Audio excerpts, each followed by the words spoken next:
Oi, Priscila, tudo bem? Eu acho que tá tudo bem, ótimo. Dá para me ver? Bem? Perfeito.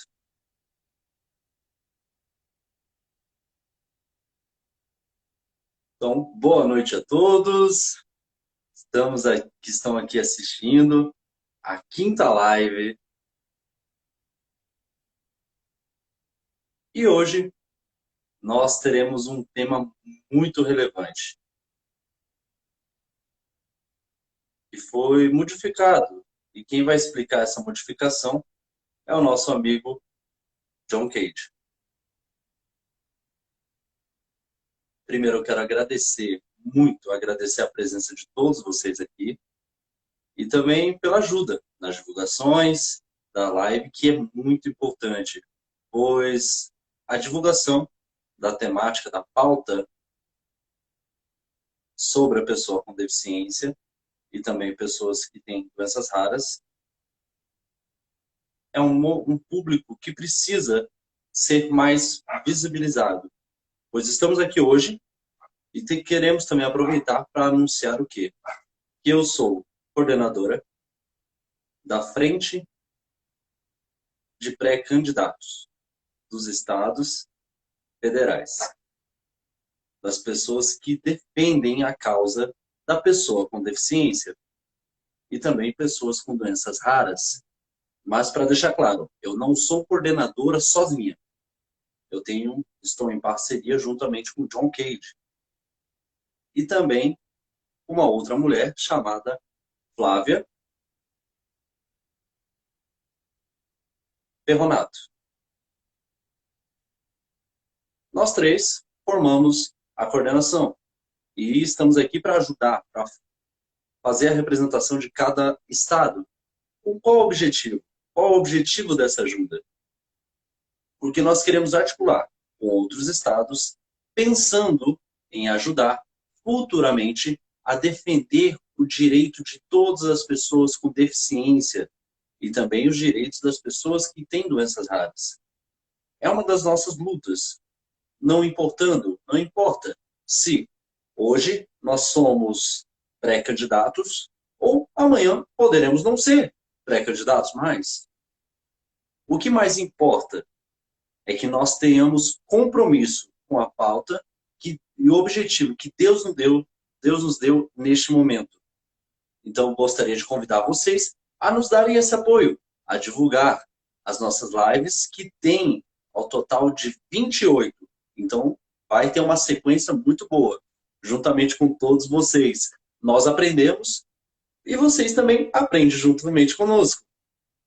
É um grande presente que Deus nos deu para todos nós. E estamos aqui para apoiar o Brasil e fortalecer para ser um país diferenciado, o país mais acessível e inclusivo. Bora lutar junto? Agora eu convido John Cage para participar da nossa live.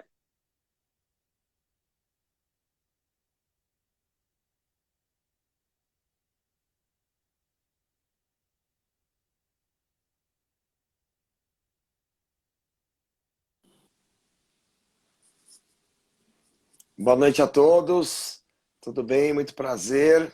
Estamos aqui reunidos aqui hoje fazendo essa live, a quinta live dessa frente, como a Priscila Gaspar comentou, da frente de pré-candidatos que tem um comprometimento, né, pró-PCDs e doenças raras. E hoje nós teremos dois convidados muito especiais, né? Primeiramente teremos o pré-candidato a deputado estadual pelo Rio de Janeiro, o Pablo, que é assessor do Daniel Silveira. E hoje a gente teve um pequeno imprevisto, mas logo depois teremos uma participação tão especial quanto a do Daniel, que é o Coronel Cajueiro, que tem um projeto maravilhoso com a Corporação da Polícia Militar do Rio de Janeiro, né? Ele já está aqui participando aqui dos comentários. Então, gostaria de agradecer mais uma vez a todos que vêm acompanhando essa sequência de lives que estamos fazendo com pré-candidatos de todos os estados do Brasil para a gente poder montar, detectar, fazer um raio-x, né, das necessidades, das diferenças de acessibilidade e inclusão de um estado para o outro. Porque cada estado, eles não estão todos os estados nivelados na acessibilidade e inclusão. Muito pelo contrário. Existem estados que têm situações críticas, estados menos críticas, porém existe muito a ser feito ainda no Brasil. Apesar de sempre pontuo que a gestão do nosso presidente Bolsonaro foi a melhor gestão voltada para a pauta dos últimos 30, 40 anos. Né? É uma pena realmente que a mídia não divulga nem 1%, não é isso, Priscila? Dos feitos, né, da Secretaria Nacional de Pessoas com Deficiência, da primeira-dama Michele Bolsonaro, da nossa ministra Damares, né? Então é uma pena. Então estamos aqui também para trazer toda essa informação para todos vocês. Então vamos ver se o Pablo já está aqui. Pablo, você está aí? Podemos já solicitar o sinal. A Priscila Gaspar vai te adicionar aqui na nossa live.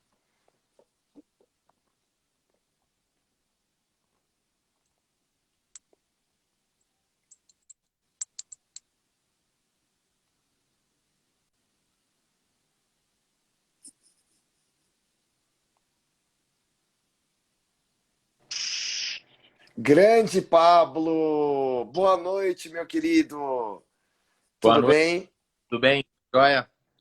Tudo bem, graças a Deus. Seja muito bem-vindo aqui nessa frente de pré-candidatos pró PCDs e doenças raras. O Pablo, um querido, se comprometeu, está ajudando, ele é assessor do Daniel Silveira, é engajado, está comprometido com a causa, né? Então é mais um soldado que Deus traz aí para essa segmentação que tanto carece de congressistas e parlamentares, né, para atuarem nas próximas gestões, né? Só na próxima não, né, Pablo? Não vai acabar em 4 anos, mas a gente tem esse projeto maravilhoso desse grupo de soldados de Deus, né? Então eu gostaria, Pablo, que você se apresentasse aqui para o público, primeiramente, como que você entrou na política, com o Daniel Silveira também, queria que você contasse um pouquinho sobre você.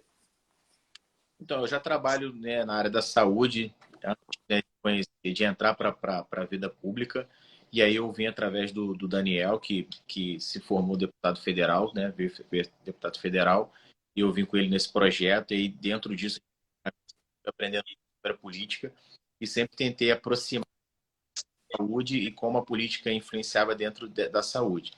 E aí a gente veio desenvolvendo um trabalho juntos ali, ele nessa perna que ele tem, na parte de segurança pública, entre outras pautas que ele também vem abraçando.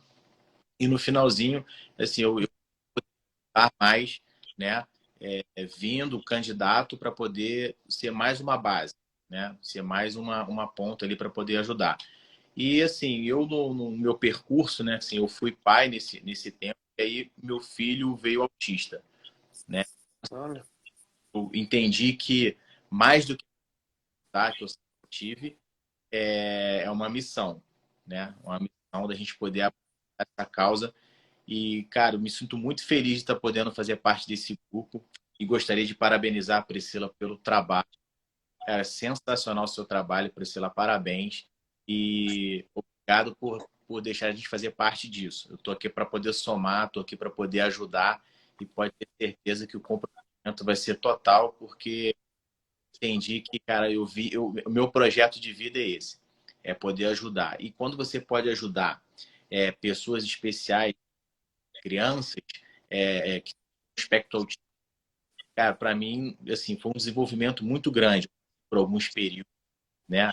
Tem sempre um período de aceitação, né? Descobri que o Bernardo, ele tinha 1 ano e 2 meses. O Bernardo, que era completamente normal, assim, não estava no espectro com 1 ano e 2 meses.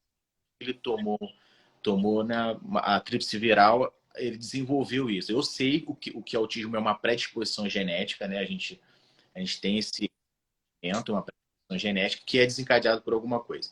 E eu acredito nisso, não tenho como afirmar com 100%.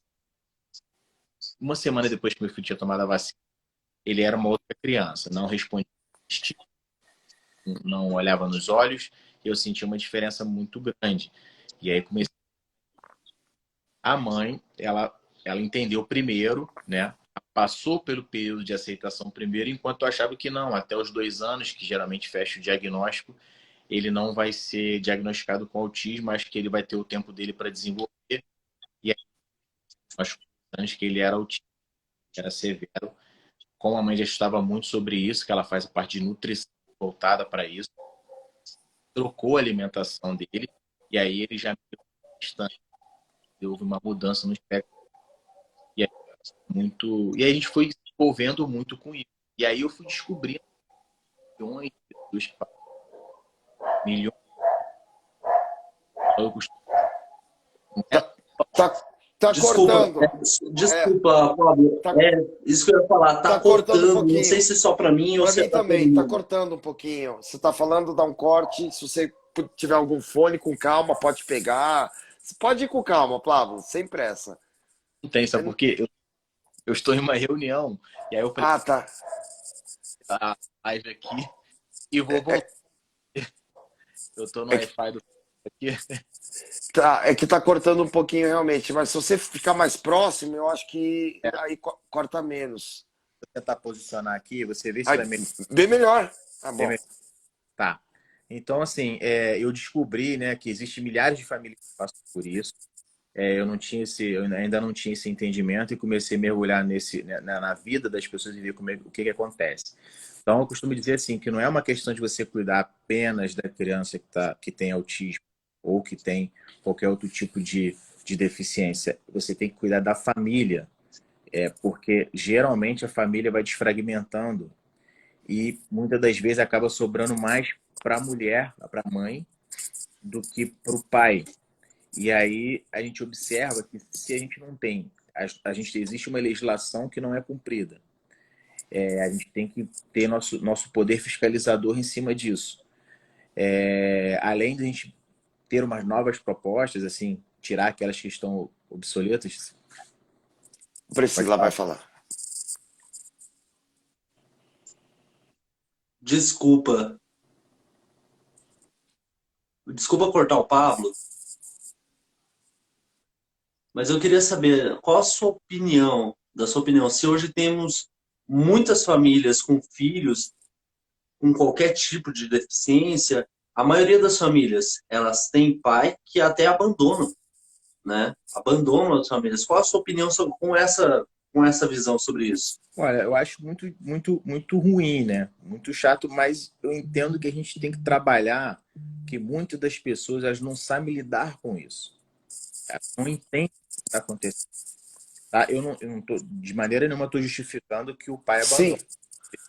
Entende o que eu quero dizer? Mas a gente tem que estruturar. Ele não sabe pelo que ele está passando. Ele tem que passar por um período de aceitação. Ele vai passar pelo perfeito, luto. perfeito. Ele se programou. E quando estava rolando uma gestação, ele entendeu que assim, eu vou ter meu filho, eu vou jogar bola com meu filho, eu vou fazer isso, eu vou fazer aquilo. Ele teve sonhos que nesse eles acabam morrendo, pelo menos nesse momento. Só fazer um intervalo, Pablo. Esse assunto que você está falando exatamente agora, a Priscila Gaspar comentou, né, na live de ontem, né, nessa questão da informação, que na verdade muita gente abandona por falta de informação. Então, a Priscila, nós temos esse compromisso de montar algum programa para informar os pais, né? Desde o do período. Eu acho que é isso que falta, está perfeito. Pode continuar. Desculpa. Sim. E aí, quando eles passam por esse período de luto, então eles não entendem que primeiro estão começando a aceitar o que aconteceu. Depois de aceitar, eles vão passar por esse período que eles sabem que o plano que ele tem com esse filho vai ser completamente diferente. Ele vai ter que se dedicar de uma forma diferente, ele vai ter que se posicionar de forma diferente. O que ele vai fazer de atividade com essa criança vai ser tudo diferente. Então ele passa por esse período. Depois que ele passa por esse período, aí é resiliência, né? Você correr atrás dos exames, tratamentos, e aí é a hora que acontece dele não encontrar a saída, porque ele chega no poder público, tem, ou se tem, ele não tem, ou se por algum lugar, aqui por um acaso no meu município tem. Às vezes ele não tem conhecimento de como cobrar isso. Muitas das vezes ele chega no colégio e não tem um mediador. E ele, e ele tem que entrar na justiça para poder conseguir um direito que já é dele.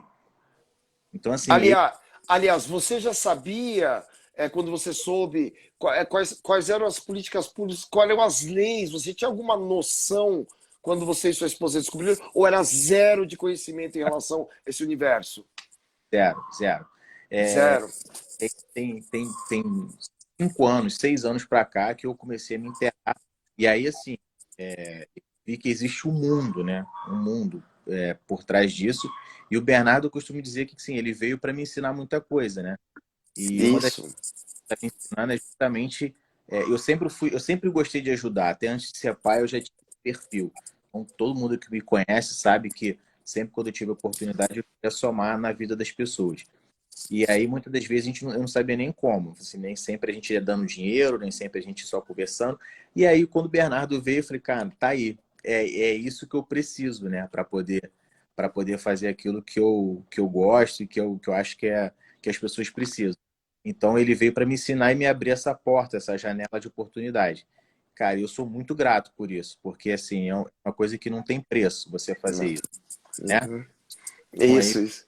pai conversou bastante e ele sabe, cara, que é uma coisa que não tem dinheiro que pague, entendeu? Então, se eu pudesse ajudar pequenininho, eu estou ajudando pequenininho, pô, fazendo parte da política, usando a política pública para isso, eu posso aumentar esse espectro de ajuda, né? Então, assim, eu acho que eu encontrei esse caminho justamente para a gente poder somar força, cara, e, pô, fazer parte de um time desse, para mim, é muito gratificante. Porque, pô, todos os nomes que eu vi pessoas sensacionais. Então, parabéns pelo E, e hoje, vocês já estão, após alguns anos, totalmente adaptados a essa nova vida, né? Do seu filho, enfim, vocês já estão 100% adaptados? Sim, eu acabei de, assim, eu vim brigando para conseguir os tratamentos do meu filho, que são multidisciplinares, né? Especializados. Então, eu acabei de conseguir através do plano de saúde, né?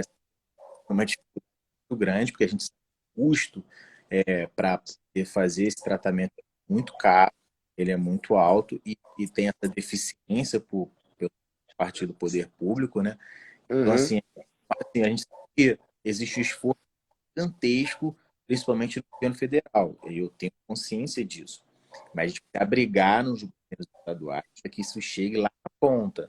É um lugar que eu acho que tem muito embate, trava muito quando chega nesse ponto.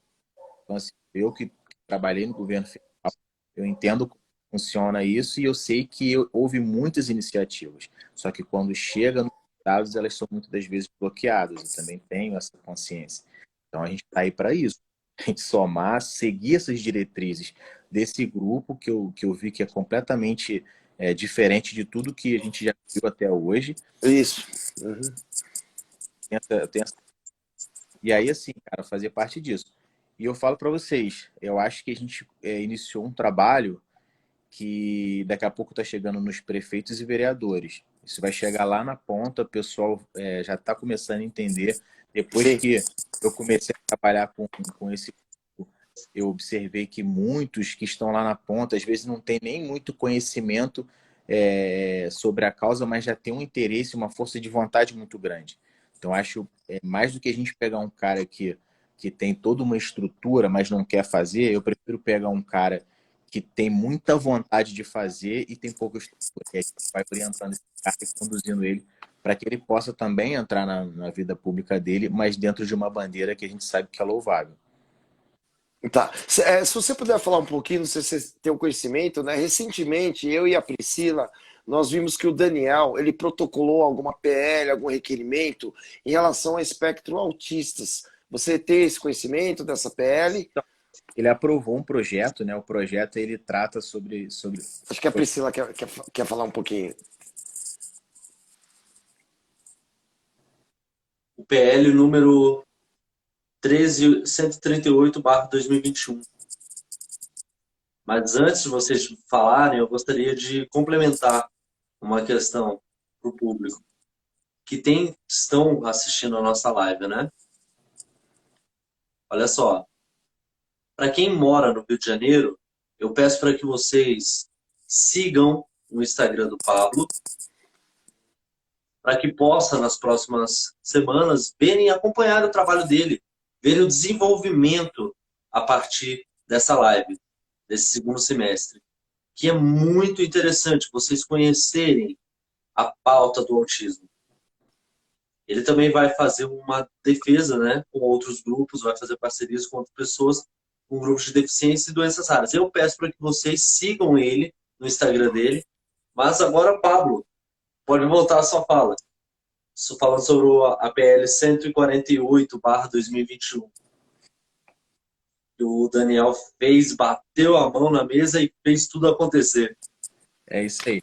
Então, esse projeto que ele conseguiu aprovar, inclusive esse projeto, ele tira a obrigatoriedade de você estar sempre fazendo laudo, uma vez que o autismo ele não tem cura, né? A pessoa melhora a sua qualidade de vida ou não dentro do espectro autista, mas ele não tem cura. Então, não há necessidade de toda hora estar indo que fazer um laudo, né? Existe até estudos de anti-inflamatório que atravessa a barreira hematoencefálica. E aí, teoricamente, se, né, um medicamento desse vier para o mercado, depois de testado, em vivo, ele desinflama o neurônio da pessoa autista e a pessoa vai ter uma qualidade de vida como outra qualquer, e como se fosse um diabético tomando uma insulina. Sim. Sim. Isso aí é uma coisa que pode ser que aí sim a pessoa vai ter assim, levar uma vida normal. Mas hoje não tem o porquê estar fazendo novos laudos a todo momento, porque a criança não vai ser autismo. Ela vai desenvolver um modo de viver dentro das suas limitações. E assim, ele não vai precisar estar tendo que provar isso a todo momento. Uma vez que ele tem um laudo de que ele é autista, acabou. Então, acho que o projeto foi muito errado. O projeto vai dar condições. Tem gente que acha que o projeto não é importante, mas eu digo para você que talvez essa pessoa que tivesse assim, que eu já ouvi falar, não tenha ninguém na família ou alguém próximo, porque é muita dificuldade, gente, vocês não têm noção. Então, toda hora você sai para tratamento, você sai para exame, às vezes a criança entra em crise, você tem que correr para o hospital. Imagina você tendo que estar toda hora a provar que seu filho é autista, tendo um laudo toda hora. Você vai para o médico, você sabe, sua mãe sabe, seu pai sabe, todo mundo sabe. Você chega para o médico que já sabe para ele fazer um papel para você. Isso seria anual? Que a cobrança ela é anual desse laudo? Como que... Não, eu acho que de acordo com a idade, né? Então, por exemplo, você vai precisar vai comprar um veículo, né? Aí você vai comprar pelo PCD, você tem que ter um laudo, aí tem data, tem validade do laudo. Aí você vai precisar fazer você vai precisar fazer um exame pelo plano de saúde, aí vem laudo, da validade do laudo. Então, assim, entendi. é toda hora um transtorno completamente desnecessário, entendeu? Então, esse projeto vai ajudar, sim, muitas famílias, que vai pelo menos minimizar mais essas idas ao médico. Muitas das vezes não consegue pelo plano ou pelo sistema público de saúde. Tem que pagar, o cara não tem condição, aí tem que arrumar um dinheiro. E aí pagar uma consulta e conseguir um laudo. Então, quer dizer, é realmente um trabalho completamente necessário. Tá certo. Pessoal, sempre eu comento, né, que a gente precisa renovar. É tão importante quanto reeleger nosso presidente Bolsonaro e eleger governadores, é ocupar cadeiras com novos candidatos, né? Assim como o Pablo, a Priscila e tantos outros que já participaram aqui de renovação, né? Isso que é mais importante. E para mim, essa informação que o seu filho é autista, Pablo, isso só aumenta, né, na verdade, a responsabilidade e, na verdade, para a gente, o seu conhecimento por vivenciar isso dentro da sua família também é muito importante, né? Então, parabéns ao Daniel, a você, a toda a equipe do gabinete. Queria que você falasse só um pouquinho agora da sua entrada na política, qual partido que você está se lançando como pré-candidato, para a gente entender um pouquinho, né, como que essa história de entrada nesse universo aí. Então, eu não tinha muita pretensão de sair candidato há um tempo atrás, assim, por entender que consegui fazer um trabalho de bastidor, né? Que a gente costuma dizer, um trabalho de bastidor. Mas quando surgem essas oportunidades, assim, de você se deparar com um cenário em que você vê que você pode atuar de uma forma mais ampla, muitas pessoas falam, cara, você tem um entendimento sobre isso, por que que você não sai candidato para você ajudar de uma forma diferenciada, né? E aí, aquilo você começa a pensar, poxa, será? Como é que vai ser? E aí tem aquele período de tomar coragem, né? Porque você fala, cara, só que isso já vinha dentro de mim há muito tempo. Eu falava, cara, eu acho que essas pessoas pedindo e esse sentimento que eu tenho, eu acho que é para acontecer. E aí eu comecei a trilhar esse caminho. Eu falei, olha, agora é uma hora da gente se colocar à disposição para poder fazer aquilo que a gente mais gosta. E aí eu acabei indo para o Republicanos, é um partido que eu me identifiquei muito. O trabalho que eles desenvolvem aqui é muito sério. E aí eu vi que algumas figuras que eu admiro dentro da política também fazem parte, né, desse partido, e eu quis fazer parte desse time. E eu entendo assim que o presidente ele precisa de alguns partidos, né? Porque um Sim, projeto muito grande, e aí não cabe dentro de um único partido, né? E aí a gente falou assim, ó, vamos por partido que a gente sabe que é sério, por partido que vai ser base do presidente. E sim. aí uma colocação certa, o Daniel, ele tá no PB, que é ajudando o nosso presidente. E por aí vai.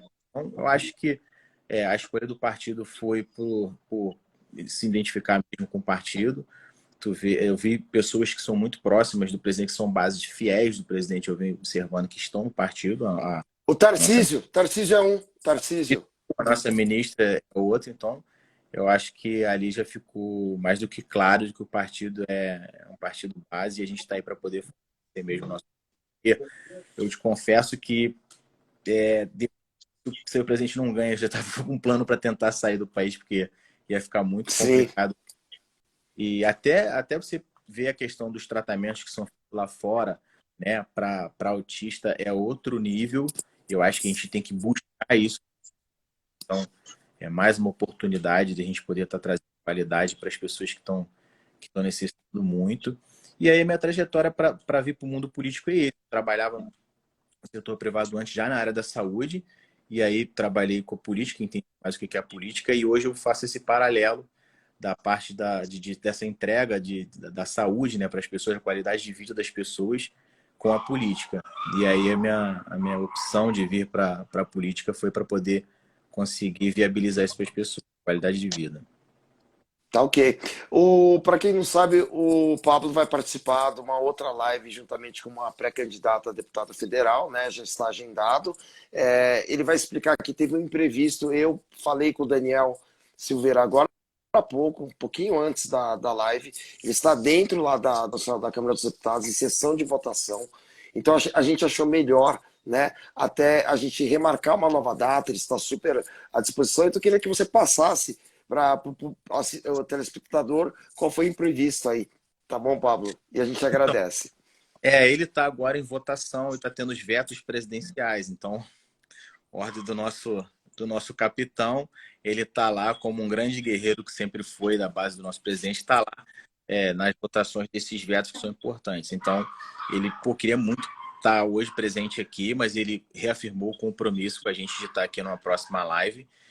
E aí ele vai poder estar dando o ponto de vista dele em relação a isso tudo. Ele que sempre foi um cara muito, muito correto e sempre foi um cara que procurou muito ajudar. Ele pouco fala dessa pauta, mas já fez muito, tá? E assim, ele nunca tornou isso público.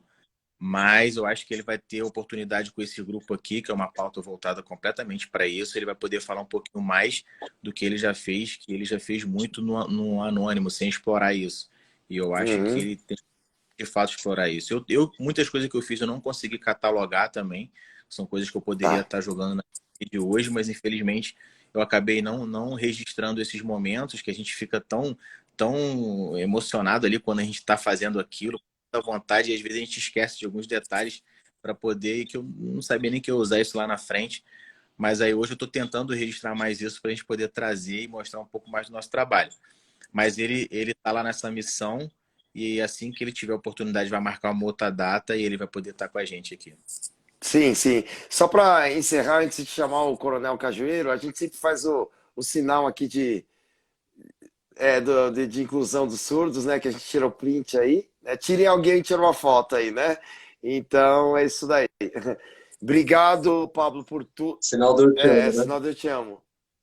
Aê. Obrigado, Pablo, por tudo, pela sua participação. A gente vai estar em nova live. A gente só tem a agradecer, deixar suas últimas palavras aí. E logo em seguida chamaremos o Coronel Cajueiro. Tá, gente, ó. Continue firme e forte. Esse trabalho depende da gente. Priscila, parabéns pelo seu trabalho. Boa noite a todos aí. Que vocês possam estar pensando nesse momento que a gente vai chegar. São pessoas que muitas vezes estão próximas da gente, pessoas que estão do nosso lado, pessoas que a gente sabe que precisa da nossa ajuda. E o seu momento, se você não está sendo uma pessoa que está saindo publicamente, você pode fazer isso de forma no anonimato, escolhendo pessoas que de fato vão poder estar brigando pelas pessoas que precisam. Então, o recado que eu tenho para deixar para vocês é: escolham bem pessoas que tenham comprometimento.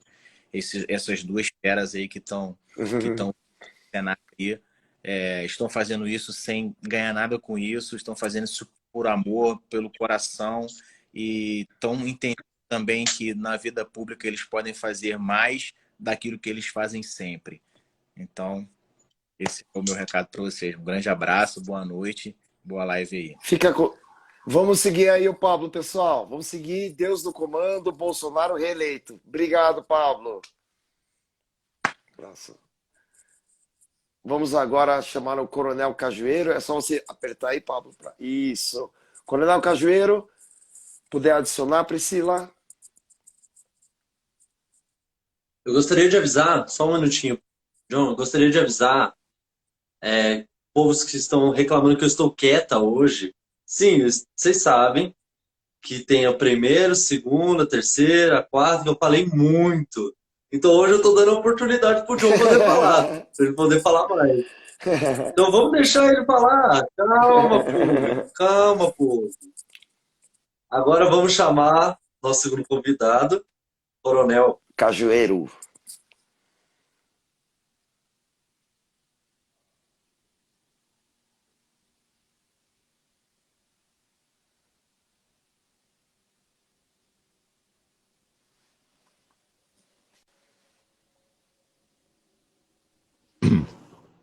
Coronel, acho que a câmera tá.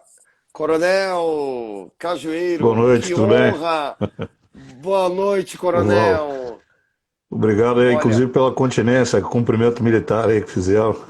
Nossa, muito obrigado. Pessoal, é o seguinte, Deus abençoa, né? Como Deus abençoa a nossa secretária, essa nossa nova frente pró-PCDs e doenças raras. Conheci o Coronel Cajueiro no CEPAC, né? No stand do Heróis do Brasil. E ele possui um projeto maravilhoso, muito necessário esse projeto. Todos os outros estados, secretarias de segurança, secretarias de pessoas com deficiência, entenderem o projeto, as necessidades, as demandas que a corporação da Polícia Militar tem. Eu vou falar pouco e deixar o Coronel Cajueiro se apresentar e apresentar esse projeto. Seja bem-vindo, Coronel. Bom, de novo, obrigado, é uma honra, é uma satisfação estar aqui com vocês. Pessoas que estão defendendo essa causa ainda pouco conhecida, né? Relativamente, a gente só efetivamente conhece o problema quando lida com ele, né? As pessoas que não lidam com ele, às vezes, não conhecem. A realidade nossa, da Polícia Militar especificamente, eu vou falar alguns números aqui para situar, né, as pessoas no drama que acontece. Serviram nos últimos 27 anos, desde 1994, e a gente começa a estudar esse problema de policiais mortos e feridos e PCD, né, como a gente vai esclarecer adiante, quando se forma. Eu formo em 93 e entro em operação em 94. De 94 para cá, serviram 113 mil homens na PM do Rio de Janeiro. Sempre que eu falar PM, eu estou falando especificamente do Rio de Janeiro, mas o drama acontece nas polícias do Brasil todo. 3.643 homens desses 113 mil foram mortos por causas não naturais. Foram feridos 17.173, num total de baixas de 20.816 homens, o que dá percentuais de uma taxa de mortos de 3,22%, uma taxa de feridos de 15,2% e a taxa de baixas, que é a soma, de 18,42%. Nós procuramos paralelo em polícias, né, do Brasil, do mundo, não encontramos. Então recorremos a uma comparação com as Forças Armadas norte-americanas. Na Primeira Guerra Mundial, Segunda Guerra, Coreia, Vietnã e retomada do Kuwait. Foram guerras declaradas do século XX. E encontramos de uma forma resumida, por exemplo, a taxa de morte dos Estados Unidos na Segunda Guerra Mundial, 2,52%. A nossa é 3,22%, ou seja, a nossa é 1,28 vezes maior, a taxa de mortes. Como a taxa de feridos nossa em relação... A taxa de feridos nossa é 15,2%. Em relação à retomada do Kuwait no Golfo Pérsico, é de 0,02%, a nossa é 724 vezes maior. Ou seja, né, resumindo, foi mais arriscado estar servindo na PM do Rio de Janeiro nos últimos 27 anos do que em qualquer força armada americana em qualquer guerra declarada do século XX. E aí começa o drama que envolve o tema, né, da live de hoje, os PCDs. Né? Desse número de mortos e feridos, que vão a mais de 20 mil, né, mais especificamente os feridos 17 mil, já começa uma complicação que nós estamos falando só dos ferimentos, vamos dizer assim, visíveis. Aqueles ferimentos que a gente consegue fazer uma radiografia, uma tomografia, uma ressonância, mas não, digamos, dos invisíveis que afetam a mente, questões psiquiátricas e psicológicas. Então nós temos aí, desses milhares de feridos, nós temos alguns milhares de ferimentos invisíveis. Muitos girando em torno de transtorno de estresse pós-traumático, né, que é a tradução do PTSD para português, né, e isso gera o quê? E muitos ainda também feridos fisicamente. Nós temos uma lei de auxílio invalidez para o Estado muito mal redigida, muito mal feita, em que ela diz apenas o seguinte: só pode receber o auxílio invalidez o amputado, o paraplégico e o tetraplégico. Aí nós temos questões do gênero. Pessoas que perderam massa encefálica, né, e às vezes, aí ficam às vezes com sequelas gravíssimas, perderam parte da calota craniana e às vezes aguardam 3, 4, 5 anos para colocar uma calota craniana. E para quem não sabe, né, por exemplo, eu estou com uma caneta militar aqui, está aqui na minha mão. Se eu bater aqui na minha cabeça, de leve, porque ela já tem uma ponta feita para quebrar vidro, osso, não entra. Apenas machuca a superfície. Mas quem não tem a calota craniana, se eu bater essa caneta aqui, ela entra. Porque vai pela pele, direto. E afeta mais ainda o cérebro, danifica ou acaba de matar a pessoa. Imagina você ficar 4 anos aguardando uma calota craniana, né, porque aguarda a licitação. Além disso, você tem pessoas que perderam visão completamente. Tem um caso muito triste do soldado Weiss, levou um tiro, perdeu a visão dos 2 olhos, perdeu um pouco da massa encefálica do córtex frontal, então ele perdeu o paladar e o olfato também. E nesse tipo de caso não recebe auxílio invalidez. Nós estamos falando de 3 mil reais. Tá? Não é um valor gigante, não é um valor... E a qualidade de vida do ferido apenas serve para, assim, diminuir um pouco a quantidade de gastos que ele tem. Outra questão muito grave, né, que são os familiares dos feridos e dos que ficaram PCD, que deixam às vezes seus empregos para cuidar, né, desses feridos. E abandonam seu emprego e não tem nenhum retorno financeiro disso. Não existe uma legislação que, por exemplo, olha, seu último salário você vai receber igual, vai receber uma parte, um auxílio, porque ele, além de cuidador, né, ele vira uma espécie de enfermeiro ou enfermeira. Às vezes é a esposa, às vezes é a mãe, às vezes é um irmão, mas muitas vezes tem alguém que né, congela a sua própria vida para ajudar esses policiais. Né? Você tem ainda umas questões internas que a gente está aberto à discussão. Reforma, né, vai para casa, vai para reserva, vai para reforma, ou permite que ele seja promovido com condições especiais. Os estados do Brasil têm legislações diferentes. No nosso, ele vai para casa. Só que não vai para casa no último posto. Por exemplo, se o cara é soldado, ele pode chegar até a major QOA. Se ele é oficial, né, que começa do aspirante para cima, ele pode chegar até coronel. Eu, particularmente, penso que se uma pessoa foi ferida gravemente, perdeu cognição, calota craniana, ou está tetraplégica, ou amputada ou paraplégica, deveria ser ido ao último posto, desde que seja em ato de serviço, né, que eu tenho todo um amparo legal, que estava realmente numa ocorrência ou de folga, mas defendendo um cidadão, defendendo a vida de outra pessoa, de si próprio. Isso não é feito. Então nós temos questões muito graves que envolvem isso.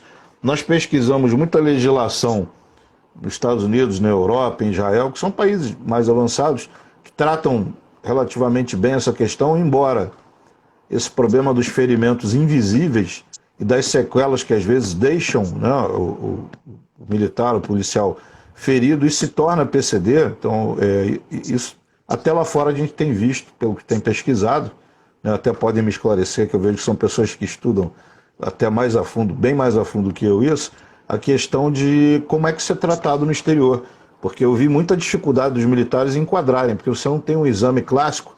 Aí eu estou dizendo isso por quê? Porque às vezes pegam um policial militar que teve um trauma do gênero, estava na viatura, o companheiro dele ao lado leva um tiro, a massa encefálica do companheiro pula nele, né? Os miolos. Ele aí, eu não sabia que isso existia até trabalhar na diretoria de assistência social. Né? A gente, como é militar, às vezes é muito rude, acha, não, isso aí é exagero, né? Há uma certa moleza. Não. O trauma psicológico é tão ou mais forte do que o trauma físico. E aí esse policial, quando ele se aproximava do local onde aconteceu, a voz dele sumia, ele começava a suar frio e dava tremedeira. E aí tem pessoas que têm problemas mais graves ainda, e como não conseguem haver um diagnóstico preciso, são aposentados, mas não na integralidade, por cota. Isso é uma espécie... Cota, eu digo assim, se o cara fez 6 anos de serviço, é 6/30. Se foi 7 anos de serviço, 7/30, que é o período que ele iria...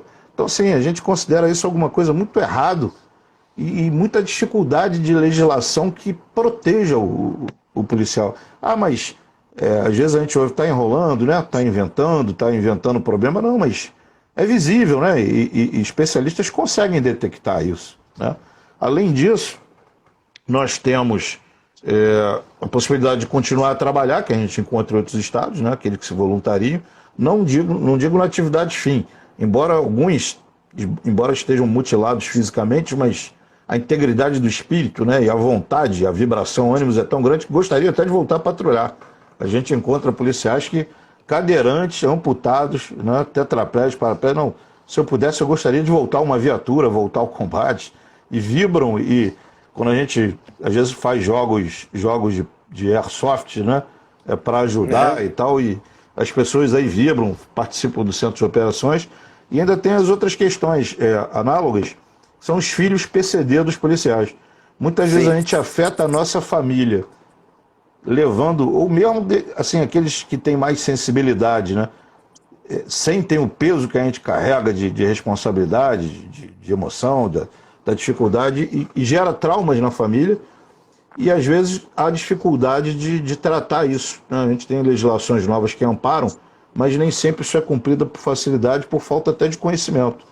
Às vezes o comandante acha que o policial está embromando, está enrolando, mas não, ele precisa ter um tempo para cuidar do filho que é PCD.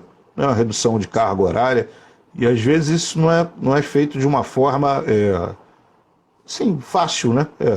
Há toda uma resistência de alguns comandos em entender essa realidade, que não é uma realidade inventada, né? São problemas que às vezes o policial tem e às vezes os filhos têm. E problemas muito graves.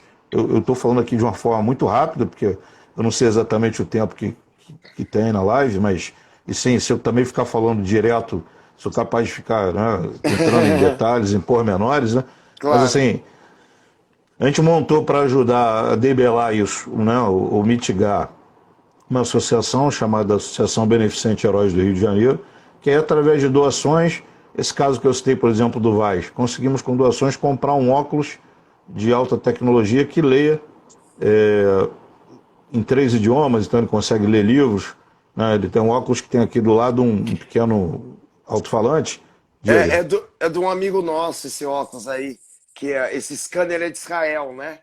É isso mesmo, é israelense, isso. É isso aí. Aí É tutorão, ele um lê, amigo nosso. ele reconhece, por É exemplo, caro. né? É caro assim, entre aspas, 19 mil que a gente conseguiu Isso. comprar, né? Mas assim, para o policial, se ele comprar do bolso dele é caro, porque ele não ganha isso.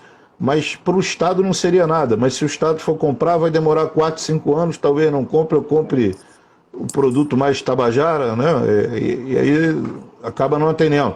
A gente conseguiu comprar esse que era o melhor, né? Então o Vaz usa esse óculos até como se fosse uma joia. Às vezes a gente encontra ele, cadê o óculos, Vaz?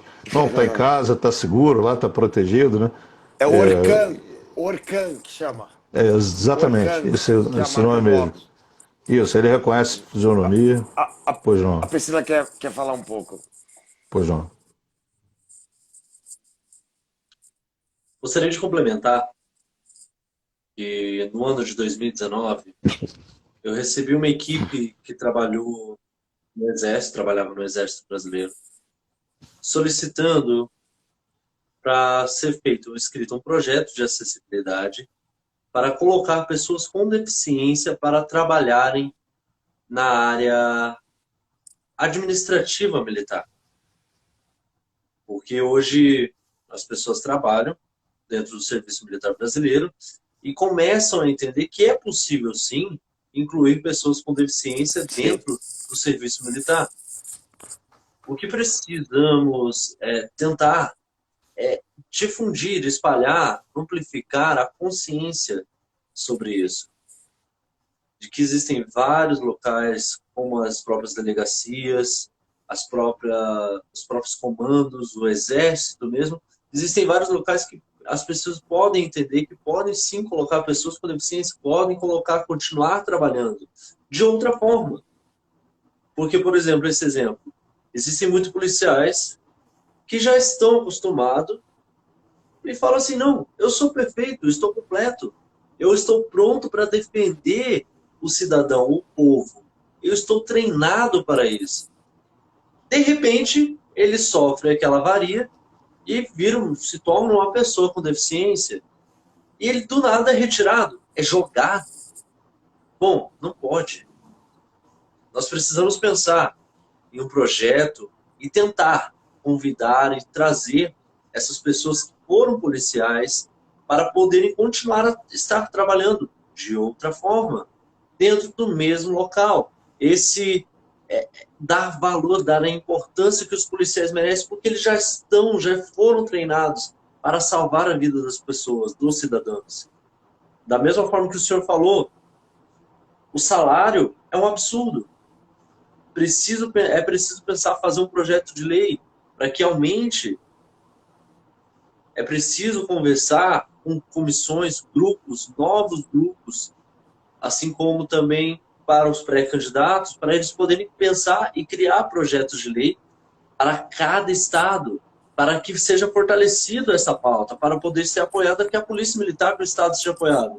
Pois eles sempre estão ali, eles estão entregando a própria vida por nós, estão colocando a família em risco, porque ele vai lá e vai uma pessoa dentro de casa e simplesmente mata a família do policial que está em serviço. E aí, cadê a proteção? Cadê a proteção daquele policial? O governo está preocupado com isso?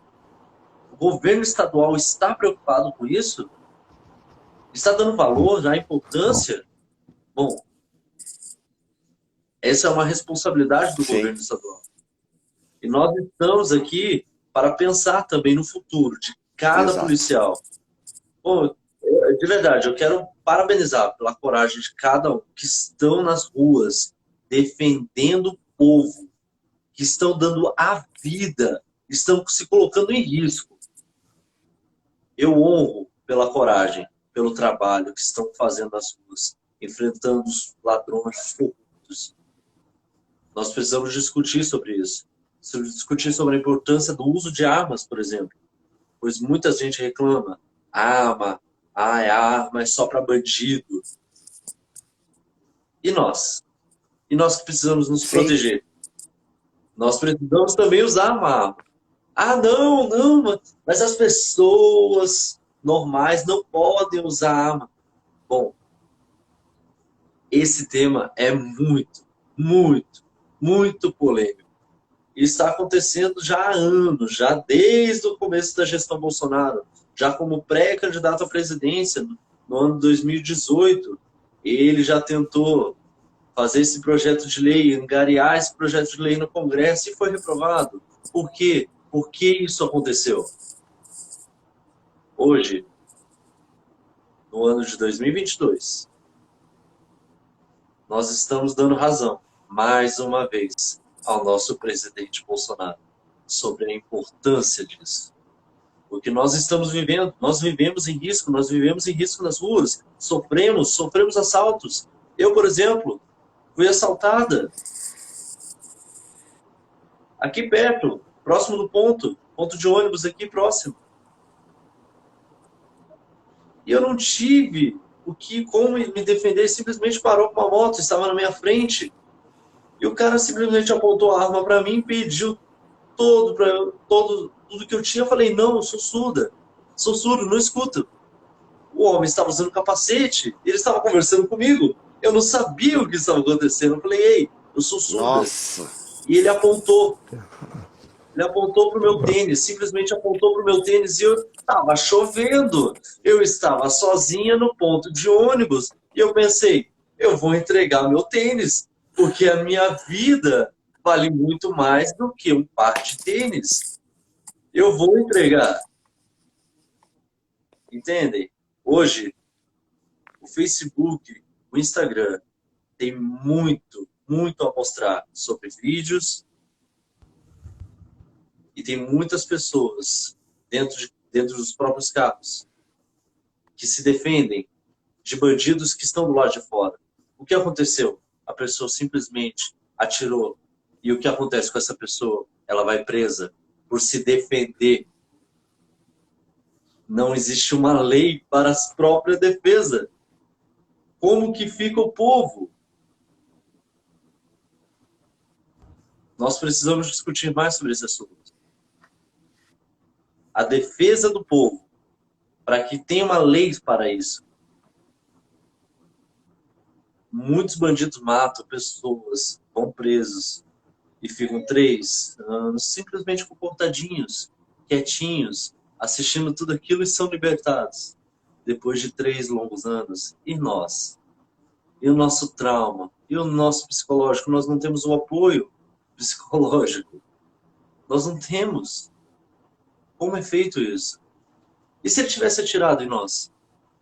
Qual seria o nosso tratamento? Tem muita coisa que nós precisamos pensar. Não é só sobre isso, só sobre a pessoa com deficiência, mas as pessoas que podem, no futuro, se tornar uma pessoa com deficiência. Porque nós estamos acostumados a focar. Ah, ele é uma pessoa que nasceu juntamente com uma deficiência. Ah, tomou uma vacina, se tornou uma pessoa com deficiência. Ah, porque teve uma doença e se tornou uma pessoa com deficiência. Mas esse é um risco. E a arma, ela também, de uma hora para outra, dá à pessoa a possibilidade de ela se tornar deficiente. Precisamos pensar nisso também. Essa importância da sua fala, de tudo que o senhor falou, eu vou levar para o nosso grupo da frente de pré-candidatos, para nós discutirmos e pensarmos nas possibilidades de cada estado criar um projeto de lei sobre essa temática. Eu agradeço a senhora, sem a oportunidade de conseguir apoio. Né? Só antes de passar, Coronel, para você complementar, queria que agradecer aqui que está assistindo conosco, aqui é a Michele Tomazino, que é pré-candidata, já participou de live conosco, esteve com o senhor lá no CEPAC, a Dani também, Janene, lá que é do Paraná, e a doutora Patrícia também, que está aqui assistindo.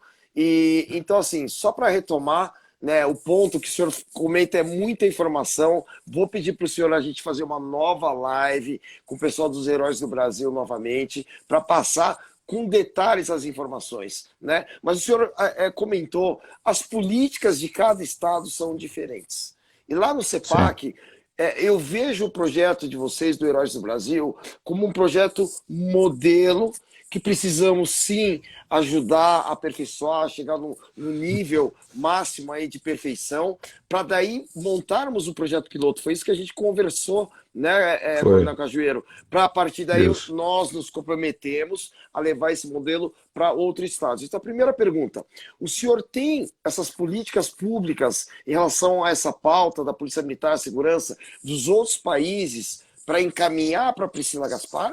Você tem essa legislação Tem dos outros porque, países? assim, nós compramos vários livros que têm a legislação completa, norte-americana, europeia, israelense. Só faltou mais apoio e mais tempo para a gente conseguir traduzir isso e adaptar, né, as características da legislação estrangeira ao Brasil, né? Mas já temos o Tá. norte todo, já, vários livros. Livros que variam de livros finos até verdadeiras bíblias, né? Muitas normas, né, leis, legislações, mais norte-americanas, né? Tem bastante coisa. Tá. A segunda questão, só para divulgar, no dia 9 agora, vai ter um evento do ProArmas, que é do Polon, que também faz parte da nossa frente, né? ProPCDs, vai ser lá em Brasília, né? No dia 9, então vai ter lá uma grande manifestação, né? Muitos deputados vão estar lá presentes, porque realmente a população também precisa se defender. Basta pegar os números do mundo, você pega a Suíça, por exemplo. Suíça, todo mundo tem uma arma praticamente. E você não tem um homicídio no país, correto? Porque a população Exatamente. ela tem como se defender. Então, gostaria que o senhor continuasse nesse ponto. O senhor estava comentando da Associação de Heróis do Brasil, como que ela foi formada, antes da Priscila interromper. Se o senhor puder Não, continuar claro, eu apresentando. queria acrescentar, porque eu sou policial, né? A arma é uma ferramenta de trabalho, mas eu gosto muito de uma frase, né, que diz que para deter um homem mau com uma arma, só um homem bom com uma arma. O resto é historinha, é lenda, entendeu? Então, assim, vai fazer mau uso, é exatamente esse ponto. A Suíça tem mais estande de tiro do que o Brasil tem campo de futebol. E a violência é quase zero. Isso, Violência zero. também em Israel, onde todo mundo anda armado lá, fuzil pela rua, casal de namorado de mão dada de fuzil, violência praticamente zero também. Tá? E Exato. aí vê-se que é uma questão cultural, né? Uma questão de preparo, uma questão de nível social, né? Isso é diferenciado. A polícia pagou para mim viagens por vários países da Europa, Estados Unidos, Israel, e lá eu tive a oportunidade de ver, por exemplo, na Holanda, né? Uma parte lá podia usar droga, mas a violência é praticamente zero. Então, essa questão de estar associada em lugares subdesenvolvidos, sim. Em lugares desenvolvidos, não. E depende do lugar. O cara pode fazer até certo ponto, desde que não incomode o cidadão. Senão ele não pode fazer mais, né? Então, é uma questão bastante complexa, né? Voltando à questão dos feridos, existem Sim, coisas bem menores, mais fáceis, né? Mais factíveis, que eu acho que cabe citar, porque nem sempre a gente tem oportunidade como essa. Alguns feridos graves deram diagnóstico primeiro tetraplégico, depois paraplégico, depois forçou, conseguiu andar, anda de muleta, mas com dificuldade, só uma bengala. Disse o seguinte: olha, a gente se sente como um brinquedo quebrado jogado num quarto escuro e a porta jogada fora, assim que acontece o ferimento. Porque o policial, ele é o alfa, né? Ele é o provedor, ele é o chefe, né? da família, da residência, da casa, e aí, de repente, ele está inutilizado, né? Ele está fora dessa realidade. Muitos, ou quase todos, têm ideação suicida, porque se sentem como um peso para a família, é o que os envergonha isso, né? Até conseguir mudar. E assim, uma coisa que faz a gente lembrar muito da frase, foi assim, quando eu ouvi uma sirene, e quando pela janela às vezes eu vi uma patrulha passando, um policial andando, pensava, será que vão parar para conversar comigo? Para trocar um dedo de prosa, para tomar um café? 5 minutos que seja. Então, assim, eu acho que isso não precisa nem lei, né? Basta ter o conhecimento que isso acontece, para que em cada local onde tem policiamento, o comandante daquela unidade, até o político que tiver, saber quantos são os feridos que tem ali e onde mora e pedir, olha, passa uma patrulha aí, vai lá na casa do fulano que está ferido grave, bate um papo com ele, né? E assim, leva um brinde da unidade. A gente brinca dizendo que existem lugares onde se reúnem, né?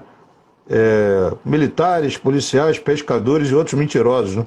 Que contam histórias e, né, aumentam, inventam, mas a convivência com essa conversa é salutar, e não é algo complexo, né? Convidar o policial para conversar na unidade, para contar o que ele sofreu, como é a realidade que ele levou o tiro, a experiência que ele teve, uma palestra pequena, tanto no quartel quanto em qualquer lugar que os senhores conheçam aí, em que possa falar sobre isso.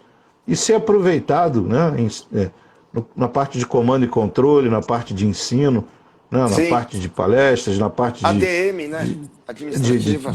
administrativa, na parte de telefonema 190. Como é bom ter alguém com experiência quando alguém está em emergência, né? Então, assim, isso eu Claro. queria citar.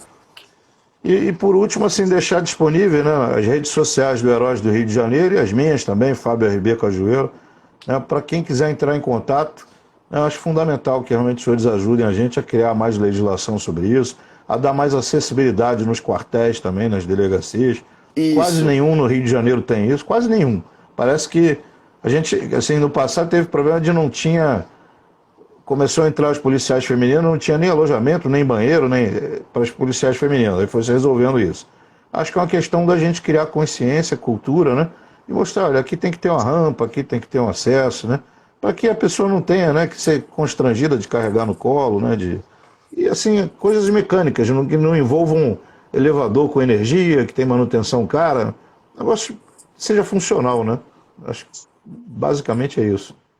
Coronel, Uhum. inclusive, alguns meses atrás, a Priscila Gaspar me pediu para eu entrar em contato com os comandos das polícias dos estados. E eu preciso da sua ajuda, conto com a sua ajuda aí no Rio de Janeiro.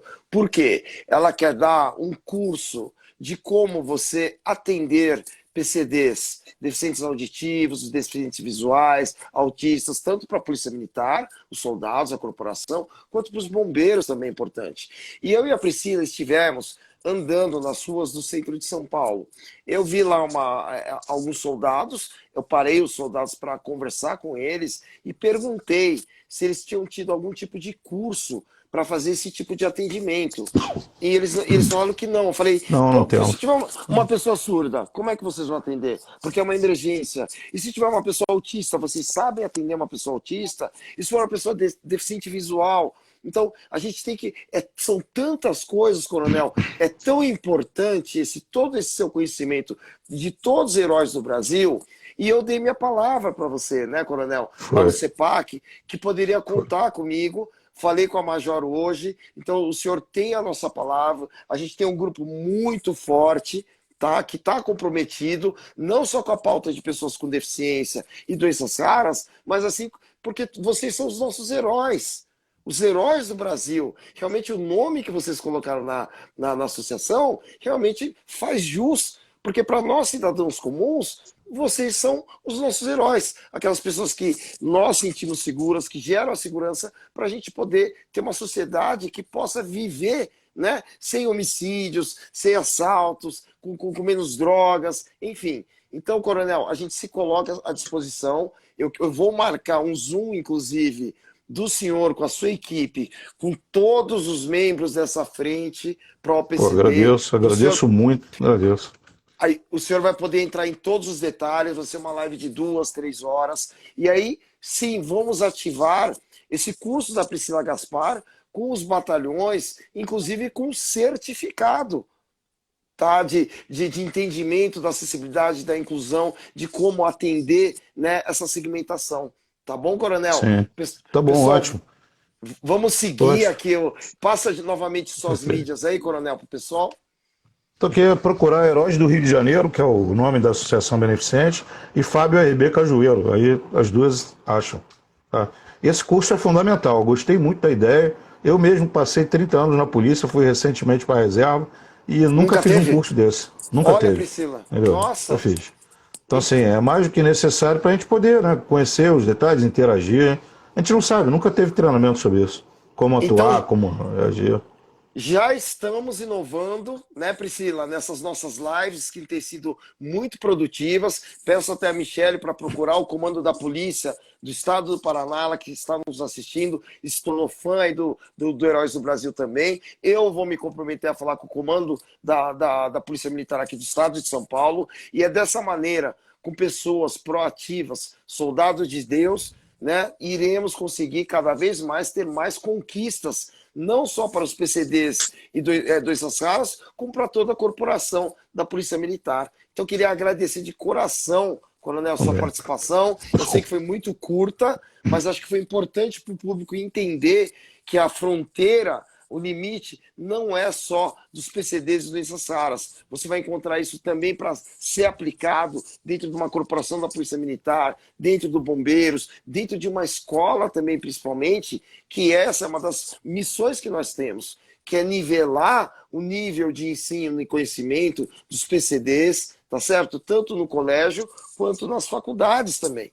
Essa é uma missão muito grande, contamos com os heróis do Brasil. Então vou deixar agora o senhor fazer o fechamento para a Priscila Gaspar encerrar essa nossa live. Então deixo o nosso muito obrigado. Eu queria agradecer muito, foi uma satisfação, um privilégio poder conversar com quem conhece muito mais do que a gente, quem está atuando nisso, quem pode nos ajudar. Nós somos pequenos, existimos há pouco tempo, o problema é muito grande, é muito maior do que eu falei. Por cada número desse que eu citei, de mais de 20 mil mortos e feridos, existem vários rostos de policiais, de esposas, de viúvas, de órfãos. Só órfãos são 7 mil. Desses, muitos são PCD, porque tem traumas psicológicos graves, né? Então, assim, a gente precisa de ajuda. E adoramos essa ideia do curso, porque eu acho que assim, a massa crítica humana, de gente que conhece o tema e ajuda a pensar, é o único caminho que a gente tem concreto para resolver problemas. Caminho sério. Exatamente, informação, né? Discussão, pensamento, transparência, contabilidade, isso aí é fundamental. Então, realmente é bom que a gente tenha o curso. Só que quando bolar isso com prova também, para ver se o aluno aprendeu mesmo, para o aluno não ficar ali só olhando, achando que aprendeu, não, com avaliação, é importantíssimo. Eu mesmo estando em casa, quando tiver o curso, eu vou lá fazer, para aprender, né, para dominar mais. Muito obrigado. Tá. Como é que é o símbolo assim, né? Que eu vi vocês fazerem ainda. Isso. Sim. Peraí que... Só um pouquinho. Eu gostaria muito de agradecer ao Coronel por estar passando todas essas informações para o nosso público que está assistindo essa live. Que Deus abençoe a vida do Senhor e de todos os policiais que precisam muito dessa proteção divina, juntamente com vocês. Eu gostaria de avisar a todas as pessoas, que a próxima live é só na sexta-feira. E adivinha quem vem? O irmão da primeira-dama, Michele Bolsonaro, o Eduardo Torres. Ele vai participar da nossa live, então convido a todos para assistirem, com a temática que vai ser muito interessante, para a gente poder discutir. E eu peço a todos vocês que curtam e sigam o nosso Instagram, e também do Pablo, e também do nosso Coronel Cajueiro, para que sigam e vejam as próximas nossas lives. Compartilhe também para outras pessoas, comuniquem para a família, que não tenha esse conhecimento, talvez não tenha esse conhecimento tão importante. Quero agradecer e vamos tirar a foto. Vamos tirar a foto. Sim. Tá certo. Sim. Pronto. Obrigado, Coronel. Seja. Só vou fazer uma pequena coisa. Vocês não são pequenos. Vocês são gigantes. Muito grandes. Vocês não fazem ideia da semente que vocês estão plantando para o Brasil. Tenha certeza que você vai contar com todo o nosso grupo para a gente fazer frutificar essa semente plantada por vocês. Então continuem fortes, firmes, que Deus está mandando apoio para os senhores e conta com o Samurai. Sabe disso, né, Coronel? Se Deus quiser. Obrigado, Samurai. Tá bom. Até logo a todos. Uma continência. Forte abraço, uma continência. Até logo. Forte Obrigado. abraço. Forte abraço. Até logo. Um abraço.